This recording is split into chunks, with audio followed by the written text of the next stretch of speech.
Retour sur Dubaï, est-ce que vous êtes redescendu de votre petit nuage? Oui, vous inquiétez pas, là, on est de retour. Comme je l'expliquais un petit peu, c'est bizarre parce qu'avec l'expérience, on monte très haut, que ce soit au niveau des émotions et même le lendemain de la course, on sait encore à peu près voilà, qu'on a gagné, mais c'est avec l'habitude et puis l'expérience d'en avoir gagné déjà plusieurs, des grandes courses, on revient vite sur terre parce que c'est vrai que malheureusement, on doit travailler aujourd'hui, on doit rester professionnel et on doit être à 100%, donc il faut fêter le plus vite possible en marquant le coup parce que c'est des moments importants dans une carrière et dans une vie. On n'en vit pas beaucoup.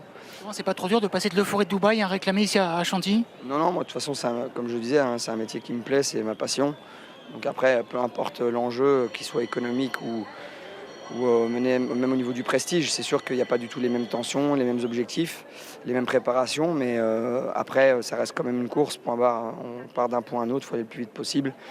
Et c'est ce qui fait la beauté de ce sport, c'est qu'on peut gagner hier la plus grande course du monde et aujourd'hui monter des épreuves avec des chevaux en 20 de valeur, ça n'empêche en rien que ça reste du plaisir.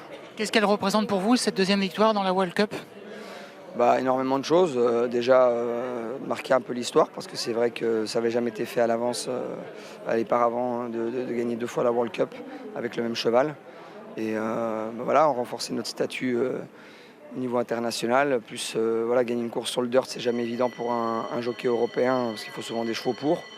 Mais voilà, comme je le disais, Thunder Snow, c'est un cheval remarquable. Il est capable de gagner sur n'importe quel champ de course, n'importe quelle surface, n'importe quelle distance quasiment. Donc c'est une grande chance de pouvoir monter pour des gens comme Saïd Bin Suror et là, le plus gros propriétaire du monde, Cheikh Mohamed Al Maktoum, qui, avec l'écurie Godolphin, a le plus gros cheptel de chevaux de course au monde. Donc c'est sûr que quand on a la chance de s'associer à eux, c'est autant de plaisir que quand je monte pour son Altesse Aga Khan et tous ces gros propriétaires qui font vivre les courses et qui marquent l'histoire.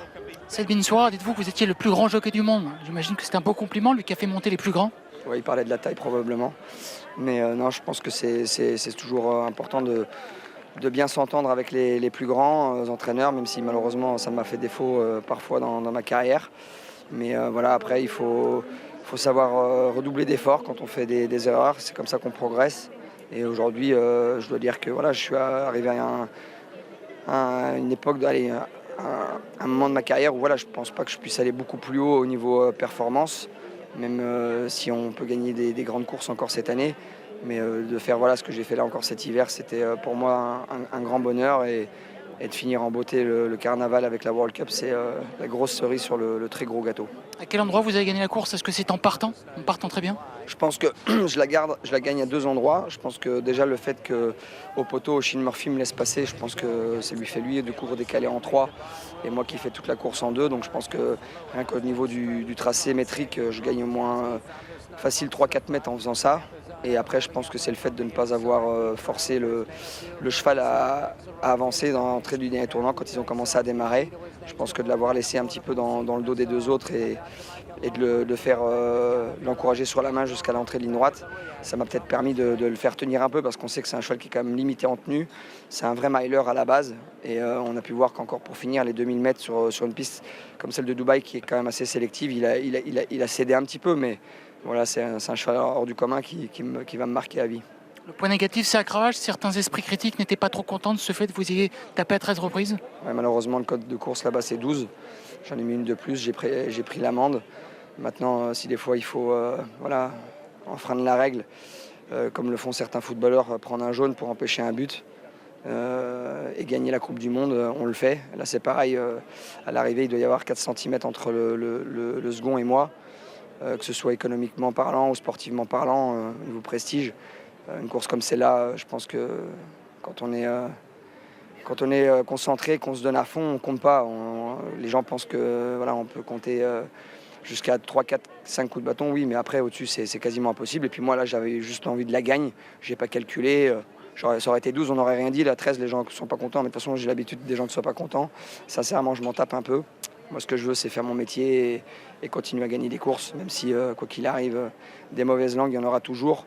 Même quand je fais les choses bien, comme hier ou avant-hier, on trouvera toujours des critiques. Donc, quoi qu'il arrive, je me suis fait massacrer après la Breeders' Cup classique. On m'a dit que j'avais tué le cheval, qu'on ne le reverrait jamais. Et il a parlé pour moi. Une course que vous souhaitez gagner à tout prix cette année, ce serait laquelle? cette année, Derby d'Epsom, j'aimerais bien, mais il faut avoir le cheval pour, c'est très difficile.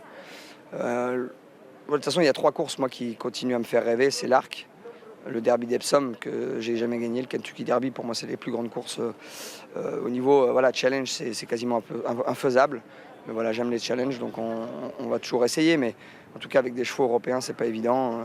C'est bien quand on monte des cracks aux États-Unis, donc si jamais il y a quelques bons entraîneurs aux États-Unis qui ont apprécié mon travail de samedi, ils peuvent faire appel à moi, je suis dispo. Dernière question, un objectif prioritaire, une cible prioritaire pour cette année? Non, je ne vais pas me fixer d'objectif. Là, pour l'instant, pour la cravache d'or, ça paraît être un peu délicat de se prononcer parce qu'on est très tôt dans la saison. Et comme je vous l'ai déjà dit, mes deux collègues, Pierre-Charles et Maxime, sont partis sur les chapeaux de roue. Surtout que vous êtes très loin.